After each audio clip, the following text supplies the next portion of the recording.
Welcome to the first installment of the IronHands training camp. My name is Einherjar. With me are my assistants, Von Struben, Crystal, Blaze, and Dingo TV, who will be providing the recording for this. Say hello, everyone. Hey, how's it going, guys? Alright. Today we will be going over the two basic formations employed by the IronHands in both garrison and field battles. The first, the Killbox, is an essential component to defending the gates of any fortified city. The second, the Tercio, is a formation we have recently started to use to counter enemy cavalry using our infantry. Without further ado, I'm going to go over the Killbox. So, if you look towards the bush, this simulates the gate to a fortified city. You will have to imagine walls extending to either side. Going further back along, the supply point that I'm currently standing on simulates the X, the midpoint for a fortified city. Now, if you haven't participated in territory wars yet, this point must be taken in order to advance on to the final point. It is almost always right inside the gate. What you are looking at here is a very basic kill box using only 4 people. We have spear sergeants on either side, Imperial Pike sitting inside the spear sergeant's shields, and Tercio arquebusiers standing off to the side. The basic kill box is done using some sort of shield units. We most often use spear sergeants because they also have good offensive capabilities, but Imperial Spear Guard are also acceptable, as well as some sort of anti-cavalry units, generally Imperial Pike Guard, for reasons which will become apparent later on in the video. We also prefer to have artillery and range support set up. So if you will look where I am right now, if you'll look where I am right now, we usually set up a cannon or some sort of artillery piece here to fire at anyone coming out of the gates. A whole watcher would be pretty good. Yes, Optimal. Yes. That's the only thing I Only consider to use be purple watches. Hawacha. Yes, never use green or blue watches. They just take up space and they barely do damage. We also use either archers or arquebusiers off to the side. Personally, I favor the arquebusier because of high damage output, hit scan weapon, and armor penetration. However, Namkhans, Imperial archers at Bodkins, Longbowmen, etc. are all very useful. Now, this kill box is actually imperfect for reasons which Blaze will now Dingo will now demonstrate, if you'd be so kind. So, the problem with a kill box as set up like this is that enemies will usually set up artillery just outside the gate and fire at the edges of the kill box. Please do so. Unfortunately, I don't have explosive arrow. You don't need it. Just need using the bow as a simulation for this.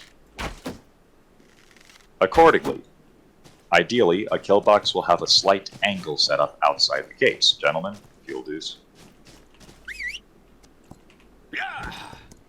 So basically, where this bush is and where this bush is are the Sorry. edges of the gate. You're fine. That was my fault. Are the edges of the gate? Yeah. If you set your spear sergeants and your spears up in line with it, like directly in line with it, those units will poke out. It doesn't really show because it's a back bush, but oh god, stop! No. Run! Move. And now you Cameraman know. down. I only have 1 horse, boys.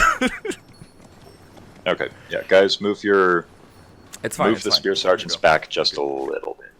So basically, if you keep it perfectly parallel to the opening of the gate, you will show your units. So what you need to do is have them poking out and right at the front of the gate, but having angled back so that they don't actually get seen. And now it's going dark time, and now the camera sucks. Now nothing can be. That's fine. Okay, so Dingo, come on over to where I am. And to demonstrate why we favor using Imperial Pike Guard as a component to the kill box, please send your Coutiliers down the middle. Oh, they're yeomen, but yeah. Yep, yeomen. Oh, they die all the same. Yeah, Yep, they all please. die. Stand by and advance them in as soon as they get to the bush. Yes, sir. And this is why we use Imperial Pike Guard. Hey, I got one. Okay, call your yeomen out, Units, if any of them manage to survive on the way out. 6. And don't let our cameraman get killed by our units. So That'd be a 2. pretty long commercial break. Yep. Hey, Dingo, pull off the supply points so they can heal real quick. Yeah. So, as you can see, the steady advance of the Imperial Pike Guard is able to destroy just about any charging cavalry unit. We usually use them in countercharge.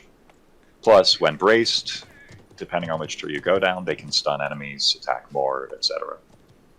Now, spear sergeants, if you go down the bottom tree, are also very good against cavalry units, and their braced weapons can stun enemies as well. That concludes the Killbox lesson. Up next, we will review the Tercio formation. I would like to say one thing before we move on. Go ahead. So the Killbox, Go ahead. As we just did, this wouldn't work as effectively as it would in like a normal thing, because in normal battles, if we have the walls and the gates like actually constricted, a cavalry charge is actually going to get stopped due to Season 3. Them actually, when they run into stuff, they actually get stopped and they take damage. So this is going to be even more effective, because they will try to get through the opening of the gateway. They will get slowed down when they hit the walls, and then your spears will just demolish them. This is the open field infantry formation, called the Tercio, for historical reasons. As you can see, we have an infantry square made up of spear sergeants with tercios in the middle. Now, it is not necessary to have tercio units specifically, but arquebusiers are generally favorable for field battles because of a flat firing arc and anti-cavalry effects. If a player is good with cavalry, they can take advantage of the ballistic arc on archer units to kite ammunition away. They cannot do so with arquebusier units. Furthermore, based on the way the spear sergeants are, it is exceedingly difficult for infantry to get through them, especially with fire support from musket units. We would generally have 2 musket units or a wildcard unit, if you will, of Rattan Rangers, Halberdier Sergeants, Imperial Pike, etc. Now, Crystal, if you would go back and swap out your units. Yep. So it's not necessary to have 3 spear sergeants for this square. If you only have 2 spear sergeants, you can also have a good anti-cavalry effect by forming into the V formation, as you can see, using Imperial Arquebusier, Kriegsrat, or Tercio support, and then bringing the Halberdier Sergeants out onto the field. They are very good against cavalry when properly braced and used. Now, the important thing to note about this formation is that it is very inflexible and slow. Accordingly, it is imperative when using this formation that everybody works and moves as a group. If you have 3 squads, each of which is using this formation, each of which is standing close by in proximity, they will be able, and back off a bit there, Dingo. They will be able to destroy almost any cavalry force sent against them. When used properly, they will be able to destroy almost any infantry force sent against them, especially if those forces are not coordinated to the same degree that we intend to. Now, for one final demonstration, Dingo, if you would go on top of the rocks. Here, I'm going to charge my iron caps into the halberdiers, and then I'll go on top of the rocks, and I know that's going to be the guns. Well, oh, you want to actually use the guns on the iron caps? Mm-hmm. Yes. The minute that I turn these tercios on, you will charge your iron caps in. Okay. Okay, yep, don't want to be near that crap. Yep. I am beginning in 3, 2, 1, go. Charge! This is what happens when somebody attempts to attack a tercio head on. With that, thank you everyone for your participation, and thank you for watching.